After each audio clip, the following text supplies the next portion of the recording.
Something I was thinking about on my run was that when most people get into running, they start off thinking that they need to set a pace goal, that they need to be trying to run at a certain pace every single time that they go out for a run to obviously get better and be able to run that pace. But what they don't realize is that in training, you're not actually training a pace. In a race, you're not even going for pace, you're just trying to run your hardest for the longest that you possibly can, right? So that means in training, you're actually training your energy systems, your fitness systems, your body's capacity to be able to run fast and to be able to do that for a long period of time. That's why you actually need a range of paces throughout your training, such as your low intensity runs where you can hold a conversation, your recovery runs at that really low intensity. Yes, you do need some harder runs, you need to teach your body to run at speed, but you also need to build your aerobic base.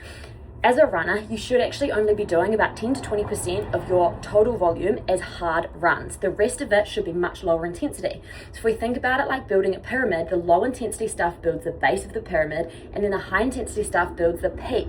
If you want a higher peak, you need to have a bigger base. And that base comes from the lower intensity work, building your aerobic system. So you should be able to go for a run and maintain a conversation. Even if that means to keep your heart rate down low enough, you need to walk, run, do it. You're going to build the aerobic system rather than just constantly stacking on high intensity training, which is going to stress your body out. We only need a little bit of that to be able to give you your best race. If you have a big aerobic base and a few little speedy sessions, you're going to have a much better race at a much faster pace than if you try and run all your training sessions at that faster pace. Something that I've been focusing on a lot more in the last few years with my running, and it's made such a difference, is focusing on my heart rate, focusing on the intensity. I don't care what pace I run, because I know that when I go out on race day, my body is going to be the fittest possible to be able to run as fast as I possibly can, regardless what the pace is, because I've built my energy systems to be able to handle the faster pace.